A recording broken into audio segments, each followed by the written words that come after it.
मैं अदिति वापस आता हूँ।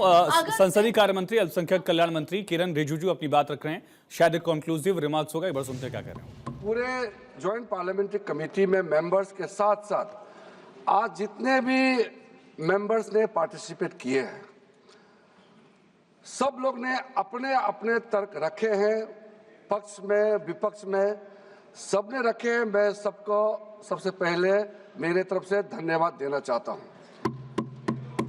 मैंने गौर से सुना है और जैसे हमने शुरुआत में बिल प्रस्तुत करते समय अनुरोध किया था कि हम भरपूर चर्चा किया जाए इस सदन में और हम सबका सुनेंगे और जवाब भी हम देंगे।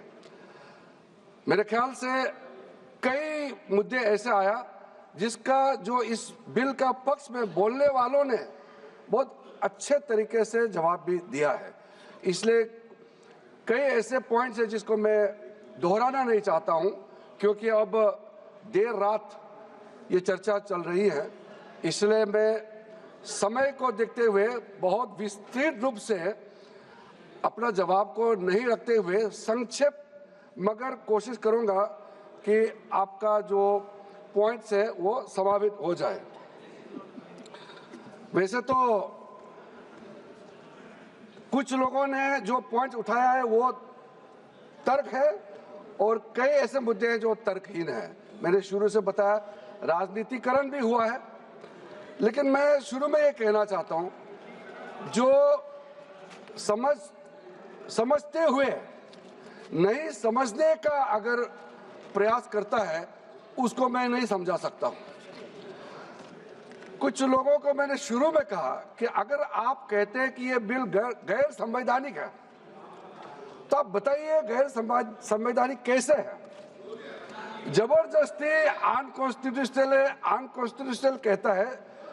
जब मैंने शुरू में ही कोर्ट का वो प्रोनाउंसमेंट, कोर्ट ऑर्डर, ऑब्जर्वेशन को भी पढ़ के सुनाया कि वक्फ प्रॉपर्टी का मैनेजमेंट और वक्फ बोर्ड का कॉन्स्टिट्यूशन लीगल है, कॉन्स्टिट्यूशनल है।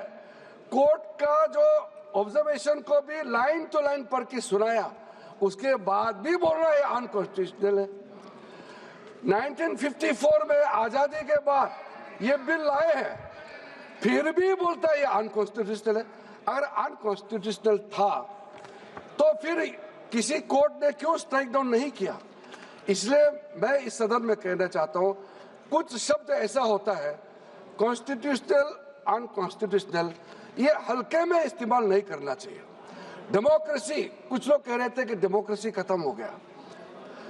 इस तरह का जब हम शब्दों का इस्तेमाल करते हैं तो खुद भी सोचना चाहिए। हम लोग संसद सदस्य हैं, इस सदन का सदस्य होने के नाते जो शब्द हम लोग प्रयोग करते हैं उसके पीछे जो भाव है उसको समझना होगा। हम हल्के में अगर इस्तेमाल करते हैं शब्दों को तो जो सुनने वाला क्या सोचेंगे। इसलिए अब देखो, ये अपना बात करके फिर जब समझाता है वो समझने वाला तो है नहीं, इसलिए मैंने उम्मीद भी छोड़ दिया ये समझेंगे। माननीय मंत्री जी, यहाँ सब विद्वान सदस्य हैं। आज मैं सर आपको शुरू से कहा कि सबको अपना बोलने का हक है, अधिकार है, लेकिन हल्के पलके में यहाँ टोका टोकी नहीं होना चाहिए। अगर आपका पॉइंट ऑफ ऑर्डर है तो पॉइंट ऑफ ऑर्डर का संख्या बताइए, आप उसका यहाँ सदन में बात रखिए। ऐसे बैठे बैठे कमेंट पास करते रहेंगे उससे तो कोई तरीका तो है नहीं है। जैसे कि हमारा कई सदस्यों ने, जैसे मैंने कहा, अच्छा मुद्दा उठाया है।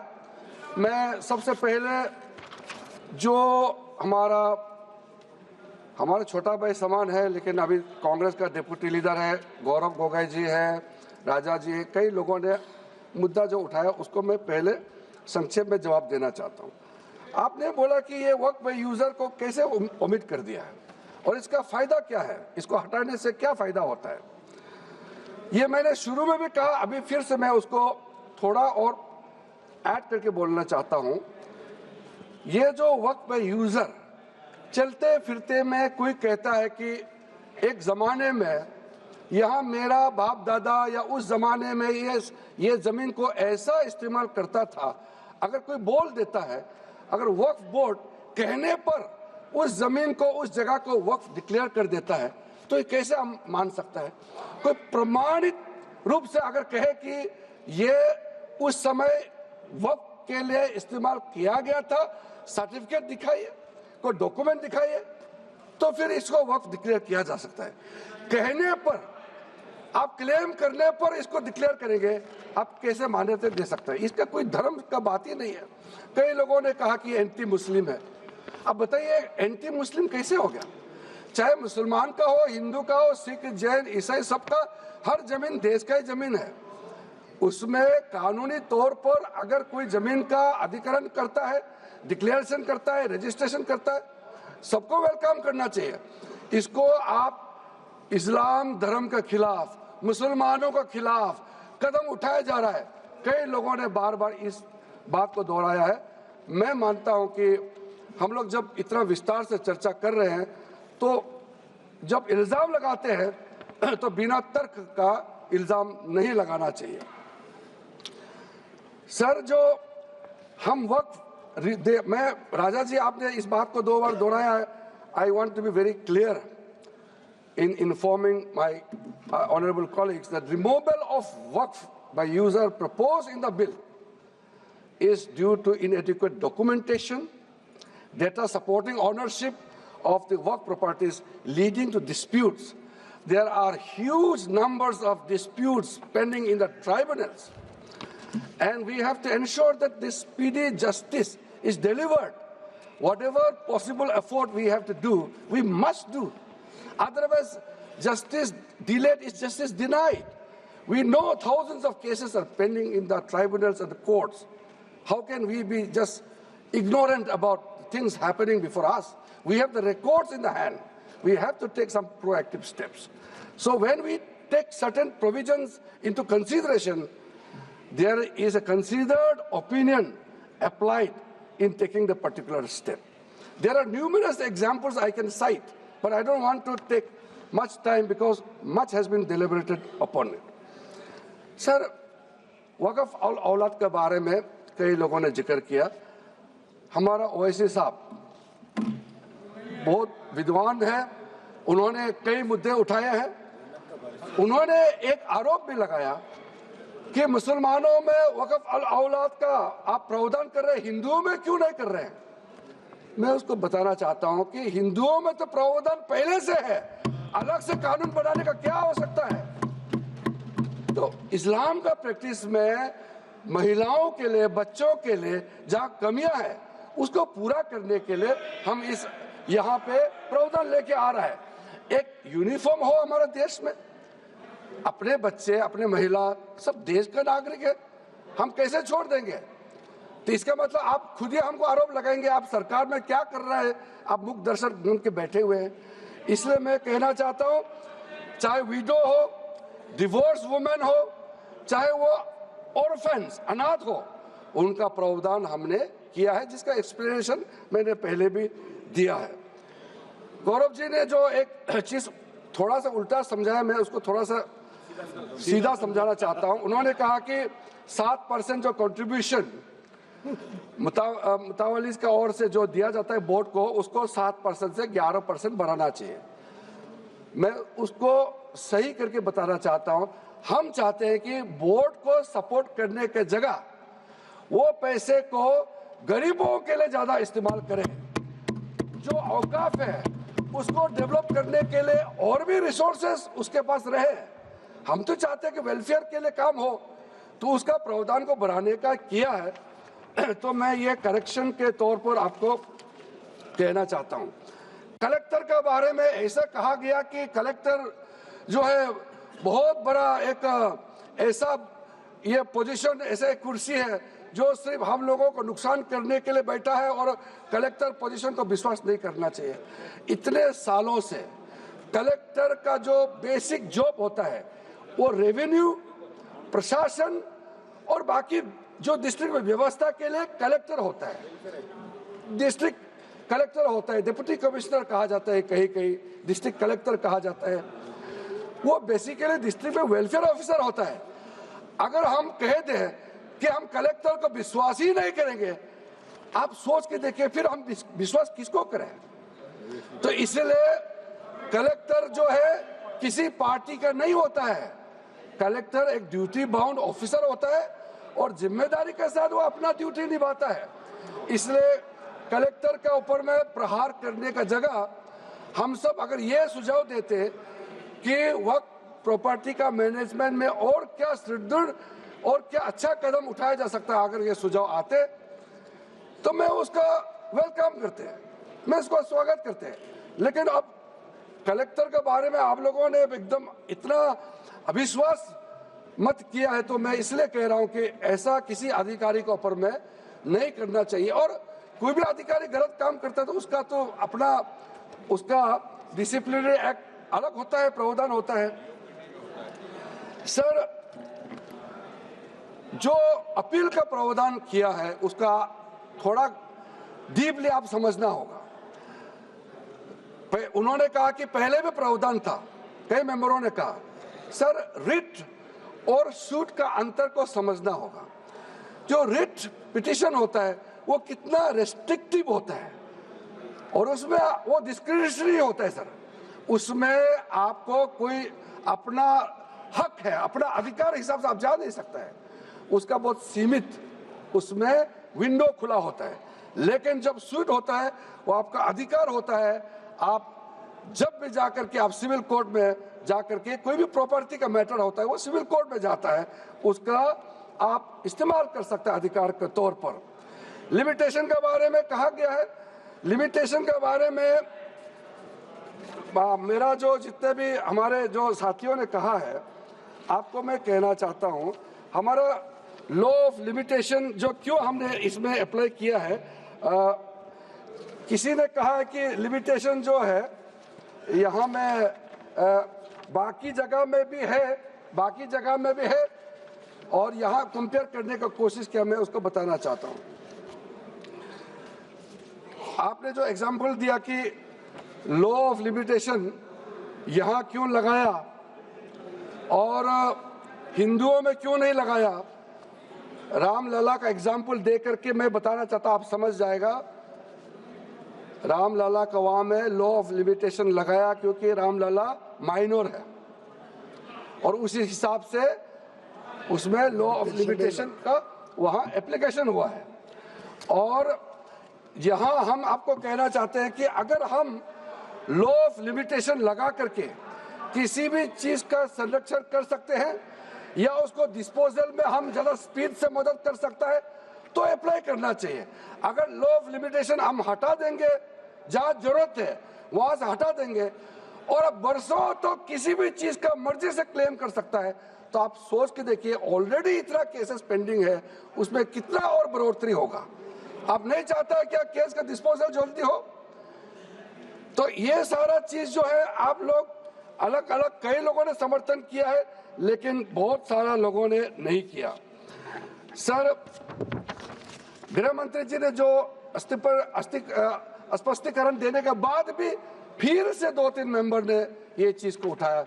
मैंने सोचा इतना खूबसूरत से एक्सप्लेन किया माननीय गृह मंत्री जी ने, तब तक तो ये मैटर सेटल हो गया मैंने सोचा है, लेकिन फिर से उठाया गया है।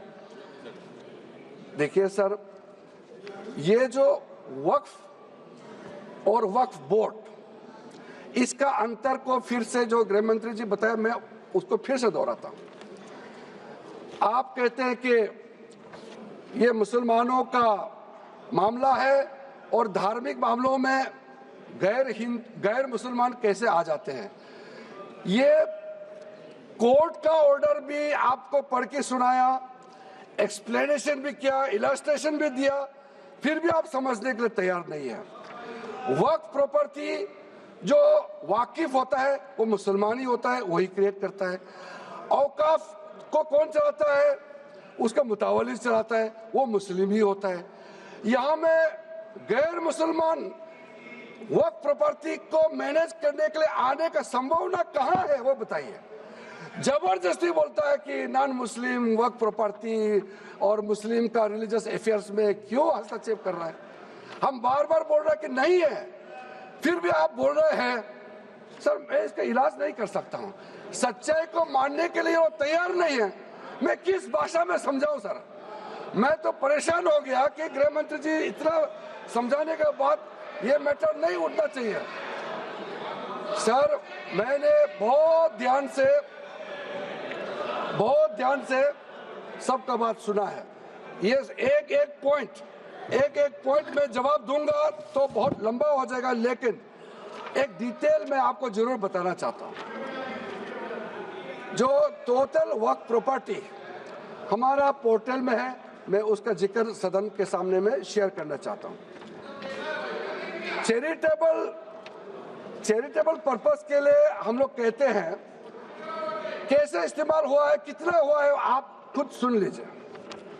हमारा देश में हमारा वामसी पोर्टल का हिसाब से टोटल स्कूल कितना है? 1389 एकड़, उसमें 0.037% वेलफेयर के लिए इस्तेमाल किया गया है। मदरसा कितना है? 1,85,756 एकड़ है, और इसमें वेलफेयर के परसेंटेज कितना है? 4.9%। मुसाफिर खाना कितना हमारा देश में? 4,710 एकड़, कितना परसेंटेज वेलफेयर के लिए इस्तेमाल किया गया है? 0.12%। ये चैरिटेबल का मैंने बताया। और कमर्शियल का कितना प्रॉपर्टी है और वेलफेयर के लिए कितना इस्तेमाल करता है? एग्रीकल्चर लैंड 6,27,692 एकड़, सिर्फ 16.7% ही वेलफेयर के लिए इस्तेमाल किया जाता है। टोटल बिल्डिंग 5,994 एकड़, सिर्फ 0.1% इस्तेमाल किया जाता है। इसी प्रकार से घर है, ऑर्चार्ड है, प्लॉट है, फिशिंग पॉन्ड है, दुकानें हैं, कई ऐसा प्रॉपर्टी जिसका परसेंटेज 1% से भी कम वेलफेयर के लिए इस्तेमाल किया जाता है। और रिलीजियस जगह जो है, जैसे ईदगाह है, 2,85,256 एकड़ है, 7.6% ही वेलफेयर के लिए इस्तेमाल किया जाता है। वैसे इमाम बाड़ा और चौकी करबला जो है, मोस्क, तकिया जो मजार या दरगाह होते हैं, ग्रेवयार्ड जो कब्रिस्तान कहते हैं, सबका हमने जो देखा है वेलफेयर के लिए इस्तेमाल का परसेंटेज 1% से भी कम है, और 1% से ज्यादा है तो बहुत कम है। इसलिए मैं डेटा में नहीं जाते हुए, क्योंकि डेटा देने का इतना ज्यादा डेटा है, आप लोग डेटा सुन के बोर हो जाएंगे, लेकिन मेरा जो समापन भाषण में आपने जो पॉलिटिकल इशू उठाया है उसके ओर ले जाते हुए मैं समापन करना चाहता हूं।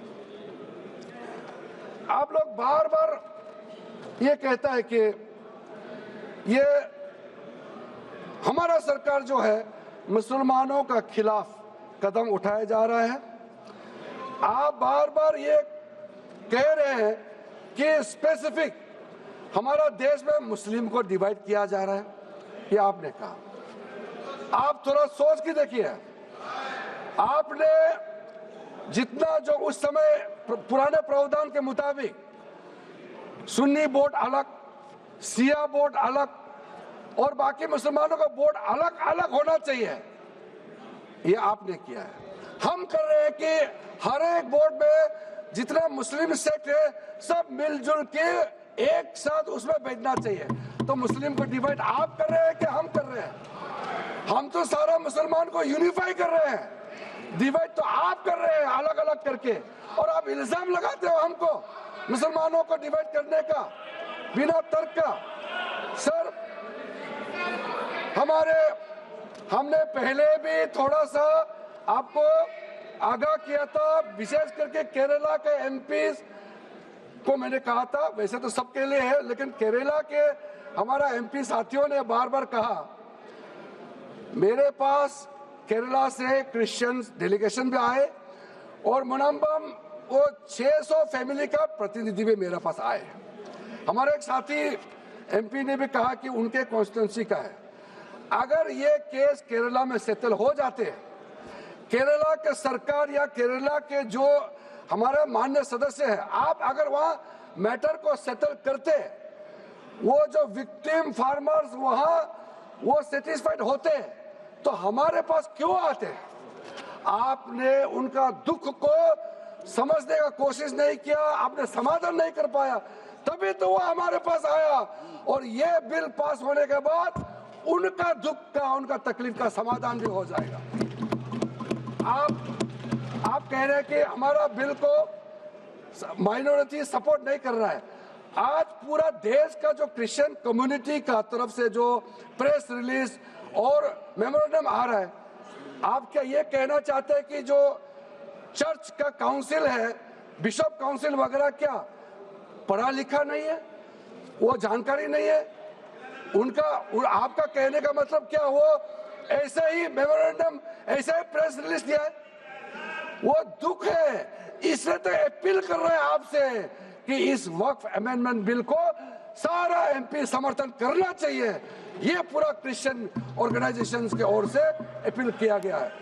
तो ये आप जानते हुए भी सदन में आप बिना मतलब का बात रख रहे हैं। अपीसमेंट कौन कर रहे हैं? आप बार बार अपीसमेंट का बात करते रहते।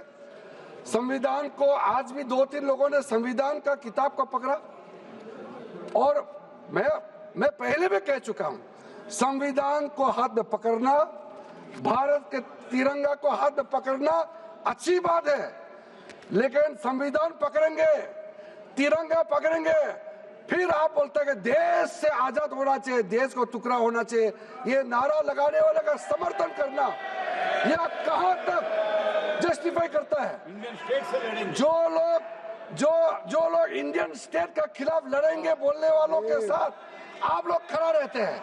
हाथ में संविधान पकड़ने से कुछ नहीं होता है, संविधान का स्पिरिट के साथ जीना पड़ता है। आप लोग का कई ऐसा तस्वीर भी है जिन्होंने भारत को टुकड़ा करने के लिए नारा लगाने वालों का साथ आप लोग खड़े रहते हैं। आप लोग ऐसा मत समझे लोग नहीं देख रहे हैं, लोग देख रहे हैं। आपका जितना कारनामा है वो पहचान चुके हैं। बहुत आसानी से आप लोग कहता है कि इस देश में माइनॉरिटी सेफ नहीं है। मैं भी एक माइनॉरिटी हूं, और माइनॉरिटी कम्युनिटी डेफिनेशन के हिसाब से इस देश में 6 माइनॉरिटी कम्युनिटी है। मुस्लिम है, सिख है, ईसाई है, बौद्ध है, जैन है, पारसी है। माइनॉरिटी में सबसे छोटा माइनॉरिटी कौन है? पारसी है, जिसका पॉपुलेशन लगभग 52,000 है। सिर्फ 52,000 लगभग बच गया अध्यक्ष महोदय जी हमारे देश में। आप लोगों ने इतना छोटा माइनॉरिटी के लिए सोचा नहीं है। नरेंद्र मोदी जी की सरकार ने इतने छोटा खत्म होने वाला है करके जियो पारसी स्कीम चलाया ताकि हमारा पारसी कम्युनिटी लुप्त ना हो जाए। सबसे छोटा कम्युनिटी का चिंता, वोटों का दृष्टि से वो एक एमपी भी नहीं जिता सकते हैं, लेकिन कहीं लुप्त ना हो जाए। हमारा देश के लिए बहुत कंट्रीब्यूशन दिया है पारसी कम्युनिटीज। अभी मैं जब यहाँ से खाना खाने के लिए गए थे बाहर मेरा कमरे में, तो पारसी का बड़ा धर्मगुरु आकर के हाथ जोड़ करके अभिनंदन किया है नरेंद्र मोदी जी को, हमारी सरकार को, कि वक्त अमेंडमेंट बिल लेके आया है। क्या वो छोटा कम्युनिटी है बोल के उसको हम भूल जाएंगे, उसको वैल्यू नहीं देंगे क्योंकि उसका वो एमपी नहीं जीता सकता है?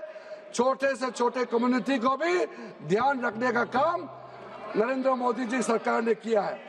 आप अध्यक्ष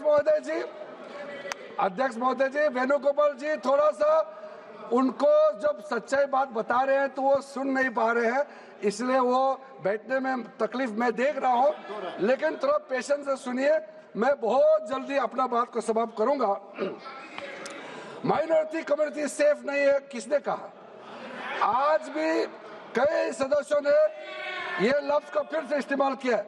अध्यक्ष महोदय, मैं एक चीज कहना चाहता हूं, हमारा सरकार के खिलाफ आप नाराबाजी लगा सकते हैं, क्रिटिसाइज कर सकते हैं, डेमोक्रेसी में चलता है, लेकिन आप जब कहता है कि हिंदुस्तान में माइनॉरिटी सेफ नहीं है, आप समझता है इसका क्या मतलब है?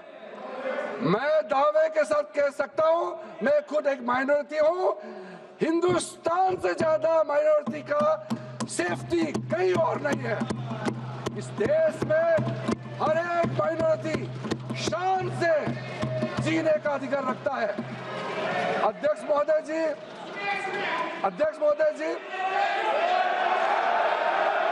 कोई मतलब नहीं है। अध्यक्ष महोदय जी, आपको मैं छोटा सा उदाहरण देना चाहता हूं।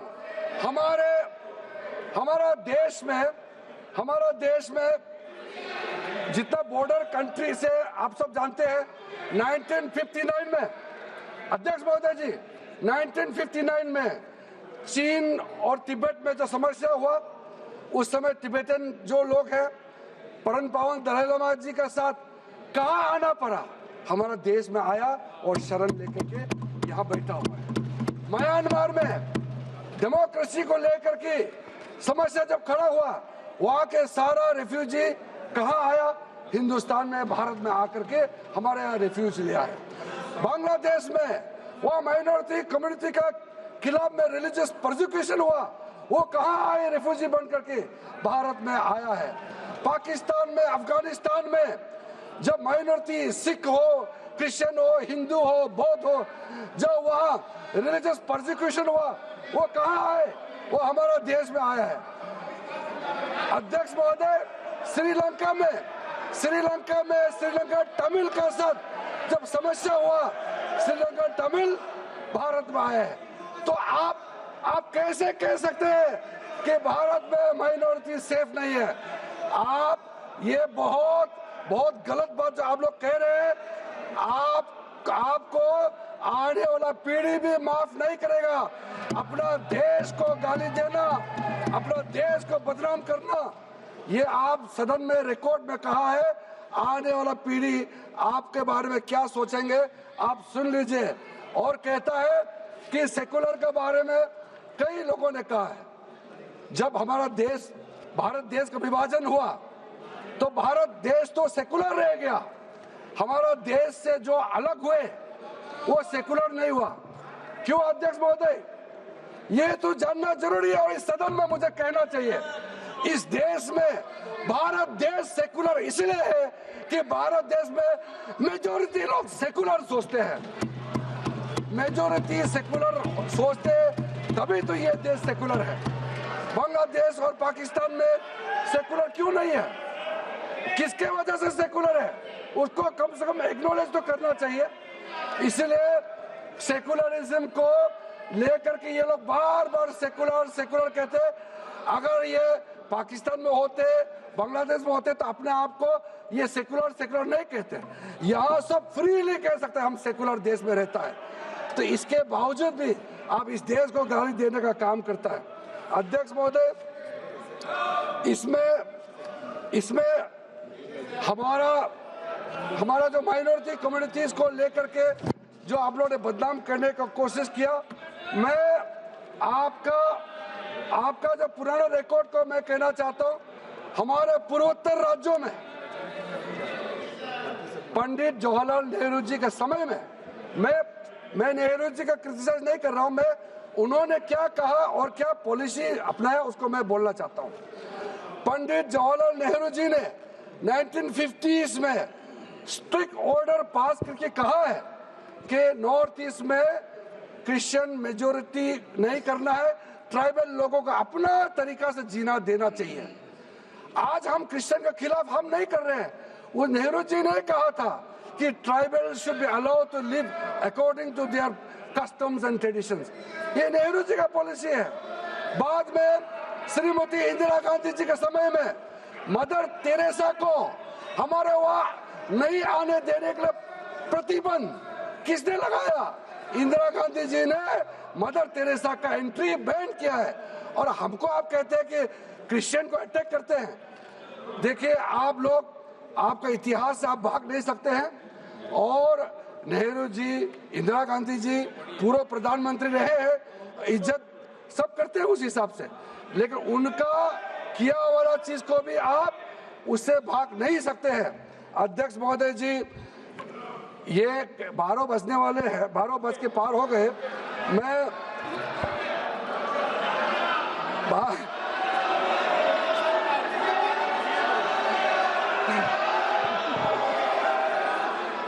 हमारे लिए 12 नहीं बजा, ऑपोजिशन पार्टी का 12 बज गया है। अध्यक्ष महोदय जी, मैं फिर से अध्यक्ष महोदय जी, मैं फिर से कहना चाहता हूं, आज जितना चर्चा करने का समय दिया, सबने चर्चा किया, अपना अपना बात को रखा है। जिसको समझना था समझ गया है, जिसको नहीं समझना था उसको समझा के फायदा नहीं हुआ, वो भी मैंने देख लिया है।